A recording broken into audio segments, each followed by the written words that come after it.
Hey, welcome. So today we're diving into the life of a man who was way more than just a founding father. We're talking about a printer, a scientist, a diplomat, an inventor, and in a lot of ways the very first true American. I mean, listen to that description from a French statesman. That's not an exaggeration.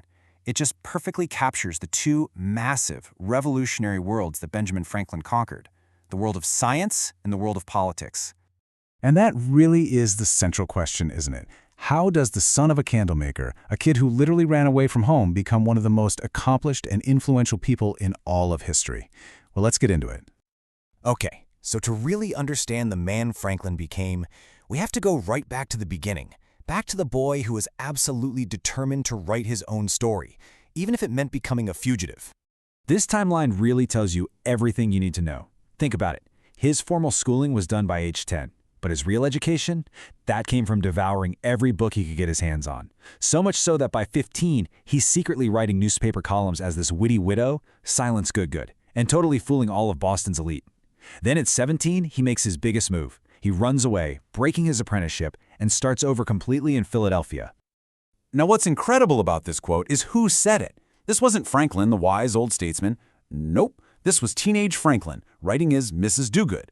See, his own brother had just been thrown in jail for criticizing the governor. So what does Ben do? He takes over the paper and publishes this fiery defense of free speech. The revolutionary was in there from the very start.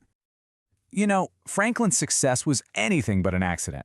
He had this core belief that to make the world better, you had to start by making yourself better. And he didn't just hope for it. He created a detailed, almost scientific plan to engineer his own character. His first big step, and he was only 21, was to create his own sort of mastermind group. He called it the Junto. It was basically a club where he and other ambitious young guys could challenge each other, trade ideas, and work together on how to improve not just themselves, but their entire community. It was an engine for self-improvement. And this is just brilliant. He took this massive, fuzzy goal of being a good person and turned it into a manageable system. He laid out 13 virtues he wanted to master. Then he'd focus on just one for 1 week and keep a little notebook where he'd mark down every time he slipped up. It was like creating a feedback loop for his own soul. He was so proud of this system, so convinced it worked, that he wrote about it more in his autobiography than any other single thing he did. In his mind, this was his greatest invention, a step-by-step process for building a better human being that anyone could follow. So the big question is, did all this personal engineering actually work? What did Franklin's grand project to perfect himself actually produce? Well, the results were nothing short of world-changing. Just stop and think about that for a second. He is the only person who signed the Declaration of Independence, the treaty with France that won the war, the Treaty of Paris that ended the war, and the U.S. Constitution. That's no accident. That character he'd been building for decades made him the one indispensable man that everyone, on all sides, trusted to be in the room when it mattered most. And his impact wasn't just on the national stage. It was profoundly local. He completely transformed Philadelphia. Look at this. These aren't just random good ideas. He saw a problem and systematically engineered a solution. A city with no public library gets the first one in America. Disorganized firefighting becomes the first volunteer fire department. No hospital? He helped start the first one. He literally built the institutions of a modern city from scratch.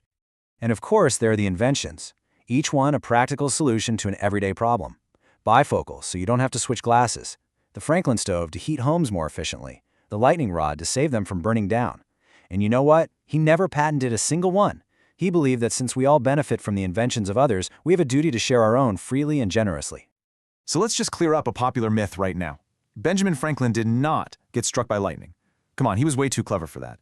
The real genius of his experiment was how safe and scientific it was. He simply used the wet kite string as a conductor to channel a bit of the atmosphere's electrical charge down to a key, which he then used to charge a Leyden jar. That's how he proved, once and for all, that lightning was just a really, really big form of electricity. It really feels like Franklin's life is a blueprint for how to get things done. But beyond his incredible resume, what can he teach us right here, right now? His little book of sayings, Poor Richard's Almanac, is just packed with practical wisdom. Now, we usually misquote this one as, "A penny saved is a penny earned," but his actual point is even smarter. He's saying the value of that saved penny is actually more than a penny. because of the security and opportunity it gives you. And you gotta love his sense of humor. He had this legendary wit, and he wasn't afraid to use it to remind us of some basic social rules, like, don't overstay your welcome. A lesson that feels more relevant than ever. But then, he could turn on a dime and capture the deadly seriousness of a moment. He supposedly said this at the signing of the Declaration of Independence. It's a dark joke, but it's also a powerful reminder that sometimes unity isn't just a nice thing to have, it's the only thing that ensures survival. But maybe the most powerful lesson he left us is our capacity to grow and to change. And we have to be honest here. Franklin was a man of his time. He owned slaves early in his life. His newspaper even ran ads for their sale. But, and this is so important, he didn't stay there. His views evolved. By the end of his life, he had become a passionate abolitionist, fighting to end what he called an atrocious debasement of human nature. He's proof that it is never too late to correct your course. When he was just 22 years old, Franklin wrote this epitaph for himself.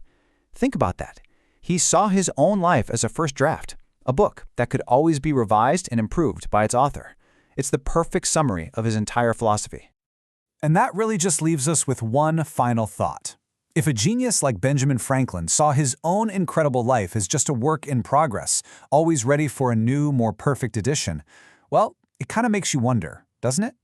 What's the next correction, the next amendment that you're going to write into your story?